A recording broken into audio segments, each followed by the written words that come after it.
Hello বন্ধুরা, good morning. কেমন আছো তোমরা সবাই? আশা করছি তোমরা খুব ভালো আছো, আর আমি তো ভালোই আছি। সুজয় হেমেদি চ্যানেলে তোমাদেরকে স্বাগত জানিয়ে শুরু করছি আজকে একটা নতুন ব্লগ। তো আজ শনিবার, এখন টাইম হচ্ছে 8:30 বাজে, আর আমি সোমকে স্কুল থেকে আনতেই যাচ্ছি। আজকে হাফ ছুটি, তার জন্যই। আর রোদ দেখো, 8:30টার সময় রোদ ভালোই বেরিয়েছে। তো চলো, রাস্তা দিয়ে যাচ্ছি, এখন রাস্তা পুরো ফাঁকা। তো চলো, আমি সোমকে আনতে যাই, তোমরা ভিডিওটা দেখে থাকো।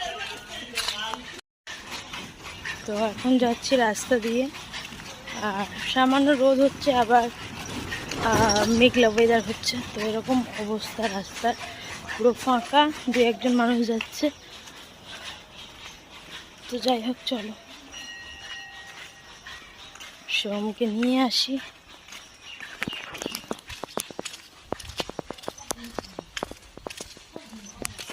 বন্ধুরা, গুড মর্নিং। তো কেমন আছো তোমরা সবাই? আশা করছি তোমরা খুব ভালো আছো, আর আমি তো ভালোই আছি।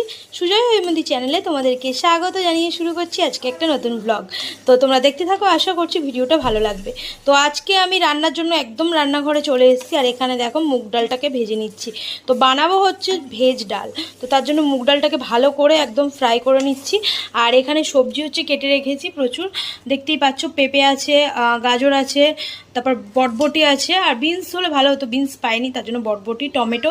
তো সব কিছু সবজি দিয়ে বানাবো। আর এখানে ছোলাটা ভিজিয়ে অলরেডি রেখে দিয়েছি, এটা আমার দুপুরের লাঞ্চ হতে চলেছে, স্যালাড খাবো আজকে, তো তার জন্যই। তো চলো, এখানে মুগ ডালটা আমার প্রায় ভাজা হয়ে গেছে, এবার আমি এগুলোকে এক এক করে দিয়ে দেবো আর ভেজ ডালটা বানাবো। আর মা ওদিকে মাছ বাছছে, বাবা আজকে এনেছে হচ্ছে বাজার থেকে চুনো মাছ আর ভোলা মাছ। তো চলো তোমাদের দেখাবো মা কি রান্না করছে, আগে আমি এটা বানিয়ে নিই, তারপর তোমাদের কাছে আসছি। হ্যালো বন্ধুরা, তো এখন টাইম হচ্ছে বিকালবেলা, 5টা বেজে গেছে, আর আমি এখানে লাউ কাটতে বসেছি। তো লাউটা কতটা ছোট সেটা দেখানোর জন্য তোমাদের সাথে ভিডিও করে দেখাচ্ছি। তো দেখো, এরকম একটা পুচকে লাউ। তো বাবা নিয়ে এসছে, 3টে একসাথে নিয়ে এসছে, এর থেকে আর দুটো একটু বড় বড়। তো এটা সব থেকে ছোট, তার জন্য এই লাউটা এখন আমি কাটবো। আর আমি তো যেহেতু রাতে করে কিছু খাই না, তো ছাতু শরবত খাই, তো ছাতুটা শেষ হয়ে গেছে, তার জন্য লাউ আর মুসুর ডাল দিয়ে খাবো। তো এখানে টমেটো, কাঁচা লঙ্কা নিয়ে নিয়েছি, আর এখানে লাউটা। তো লাউটা এতটা ছোট, তোমাদের সাথে তাই শেয়ার করলাম। তো চলো, আমি এখন লাউটা কেটে নিই। আর তোমাদের দাদাভাই আজকে নেই, প্রোগ্রামে গেছে। তো আমরা কজন বাড়ির মধ্যে খাবো। তো যাই হোক, চলো কি করছি সেটাও তোমাদের দেখাবো, আর ভিডিওটা দেখতে থাকো। তো ফাইনালি এখন টাইম হচ্ছে 6:30 বেজে গেছে, আর আমি ছাদে বসে আছি। যেহেতু তোমাদের দাদাভাই নেই, সব কিছু একা হাতে হ্যান্ডেল করতে হচ্ছে আমাকে। তো যাই হোক, আমি একা নেই, আমার সাথে আছে হচ্ছে এখানে আমাদের পাপ্পু। তো পাপ্পু রয়েছে, সোহম রয়েছে, তো আমরা 3জনে রয়েছি ছাদে। ছাদে বেশি হাওয়া খুব একটা দিচ্ছে না, গরম করছে প্রচণ্ড, দেখে বুঝতে পারছো। তো ঘেমে গেছি।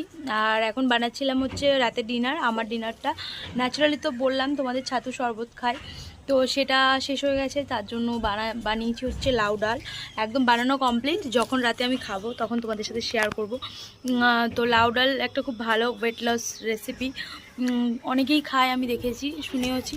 তো যাই হোক, আজকে কিন্তু আমার ওয়েট লস জার্নি 13 দিন হয়েছে, আমি কমপ্লিট করেছি 13 দিন। তো যাই হোক, আশা করি দেখি কত দূর, মানে কত দিন করতে পারি আর কি। তো ফাইনালি খুব একদম ইন্সপিরেশন নিয়েছি, যাতে আমি ওয়েট লস জার্নিটা কমপ্লিট করতে পারি। তো তার জন্যই এর আগে মানে যতবার করেছি কোনো দিন ফুলফিল হয়নি, মানে করেছি আবার একটু রোগা হয়ে গেছি, আবার মানে ছেড়ে দিয়েছি, এরকম করেছি।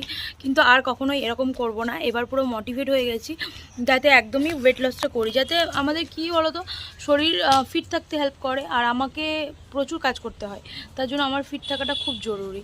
তো নিজের ভালোর জন্য নিজে বুঝে এখন মেনটেন করার চেষ্টা করছি। তো আজকে সবটাই তোমাদের সাথে শেয়ার করলাম। তো চলো, আমি নিচে যাব, তারপর তোমাদের ডিনারটা দেখাবো। ফাইনালি এখন আমাদের ডিনার টাইম, আর আমার কিন্তু এই বাটিতে 1 বাটি ডাল নিয়েছিলাম, এর মধ্যে লেবু দিয়েছিলাম, আর তোমাদের খাবো বলে দেখিয়েছিলাম, বাট এত খিদে পেয়েছে ওয়ার্কআউট করে আসার পর, আমি খেয়ে ফেলেছি অলরেডি। তারপর ভাবলাম তোমাদেরকে দেখানো হয়নি, তো খালি বাটিটাই দেখাচ্ছি। তো খেয়ে নিয়েছি। আর এই ছোটো বাটিতে একটা সিঙ্গারা ছিল, সেটা সোহম খেয়েছে, কেননা আমি তো বাইরের ভাজাভুজি একদমই অ্যাভয়েড করছি। তো শুধুমাত্র লাউ ডাল, ওপরে পেঁয়াজ ছড়িয়ে আর একটু লেবু দিয়ে খেয়েছি। তো এটাই আমার রাতের ডিনার কমপ্লিট হয়ে গেছে। আর এখন টাইমটা দেখাই 9:15 বাজছে। তো ন্যাচারালি আমি কিন্তু 8টার মধ্যে ডিনার করে ফেলি। আজকে একটু লেট হয়ে গেছে, ওয়ার্কআউট করতেও লেট হয়ে গেছে, আর সোমকে পড়াতে বসতেও লেট হয়ে গেছে। তো যার জন্য সব কিছুই টাইমটা পিছিয়ে গেছে। তো যাই হোক, এখন আমি সোমকে খাওয়াচ্ছি হচ্ছে ম্যাগি। ওর এটা রাতের ডিনার, ও আর ভাত বা এক্সট্রা মুড়ি কিছু খাবে না, তার জন্যই। তো চলো এখন আমরা দুজন মিলে এইভাবেই সময় কাটাই। আর আজকের মতো তোমাদের সাথে টাটা, বাই বাই।